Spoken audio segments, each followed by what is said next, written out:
तुम्ही लक्षात घेतलंय का? शरीर थकलेलं असेल तर आयुष्याबद्दलचे निर्णय सुद्धा थकलेले असतात. नमस्कार मित्रांनो, मी शिवराज बिझी बट फिटकडून पुन्हा एकदा तुमचं स्वागत करतो आजच्या या माहितीपूर्ण व्हिडिओमध्ये. मी अनेक लोकांशी बोलतो, सगळे एकच म्हणतात, कामाचा खूप ताण आहे.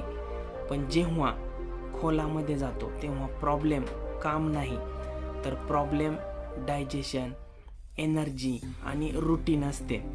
जेव्हा पचनसंस्था खराब असेल, म्हणजे गट खराब असेल, तर काय होतं? सकाळी उठल्यावर फ्रेशनेस नसतो, दिवसभर चिडचिड होते, ब्रेन सतत टायर्ड फील करतो, कॉन्फिडन्स कमी होतो आणि मग माणूस म्हणतो, माझं आयुष्यच असंच आहे. आपलं पोट आणि मेंदू एकमेकांशी जोडलेले आहेत.